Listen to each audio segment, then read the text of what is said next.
अस्सलाम वालेकुम नाज़रीन, आज हम देखेंगे कि जनाब किस तरह से आप जो है अपनी फाइलर बनने के बाद अब आपने क्या किया है, रिटर्न सबमिट कर दी है। आप एफबीआर के साथ रजिस्टर्ड भी हो चुके हैं, लेकिन आपने अपना नाम जो है वो एक्टिव टैक्स जो उनकी लिस्ट होती है एटीएल जिसको हम बोलते हैं, एक्टिव टैक्स पेयर लिस्ट में कैसे आपने शामिल करवाना है। अगर तो इसमें दो चीज़ें हैं। अगर तो आपने उनकी ड्यू डेट के अंदर रहते हुए अपनी रिटर्न को सबमिट किया है, आप फाइलर बने हैं, तो आपको किसी किस्म की कोई भी जो फ़ीस है वो पे करने की ज़रूरत नहीं है एक्टिव टैक्स पेयर लिस्ट में शामिल होने के लिए। लेकिन अगर आपने क्या किया है कि आप जो है उनकी ड्यू डेट के बाद जो एफबीआर ने एक डेट रखी होती है, जैसे कि अब है 31 अक्टूबर है, उसके बाद अगर कोई फाइलर होगा या अपने आप को एफबीआर के पोर्टल पे रजिस्टर करेगा, तो उसके लिए जो होगा उसको 1000 जो है एक्टिव टैक्स पेयर लिस्ट में शामिल होने के लिए एटीएल सरचार्ज पे करना होंगे। तो उसके लिए आप कैसे उसको पे कर सकते हैं, ठीक है, उसका क्या प्रोसीजर है, या अगर आपने कोई टैक्स इनकम टैक्स पे करना हो तो क्या प्रोसीजर है, वो हम आज की वीडियो में देखेंगे। इससे पहले की दो वीडियोस जो हमने बनाई हैं, एक में हमने देखा था कि आप कैसे रजिस्टर हो सकते हैं एफबीआर के पोर्टल पे अगर आप न्यू जो फाइलर होना चाह रहे हैं।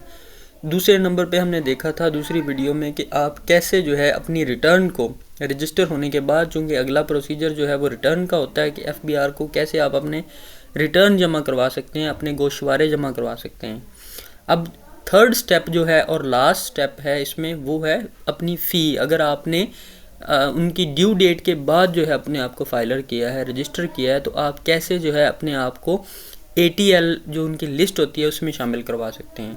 उसके लिए आपको 1000 जो है वो चालान पे करना होता है।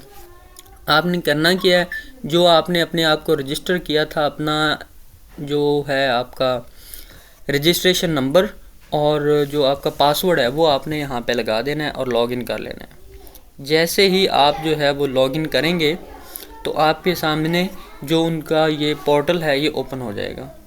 जैसे ही ये पोर्टल ओपन होगा, आपने नीचे स्क्रॉल करना है। आपने कोई अब रिटर्न वगैरह फिल नहीं करनी, सिर्फ आपने पेमेंट करनी है जो 1000 एटीएल के लिए, या आपने जो अगर आपने इनकम अपनी 6 लाख से ज़्यादा लिख दी है तो आपको टैक्स कुछ पे करना पड़ेगा।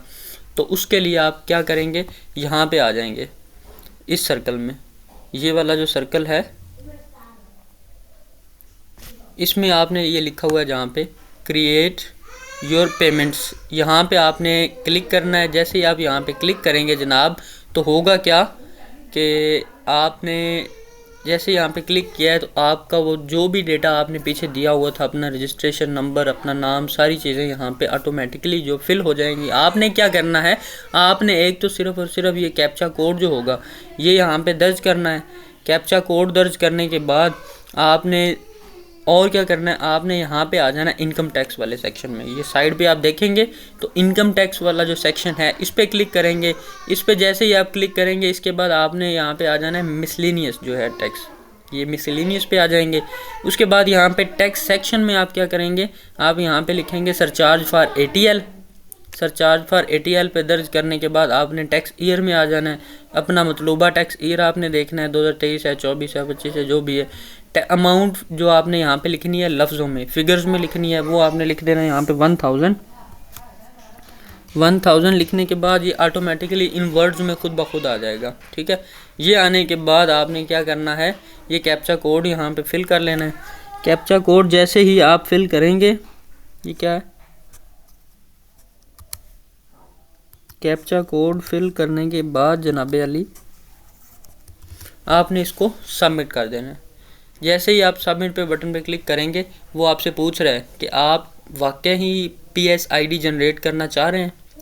ठीक है, तो हम यहाँ पे लिखेंगे यस। जैसे ही आप यस क्लिक करेंगे तो आपकी जो पीएस आईडी है वो जनरेट हो जाएगी।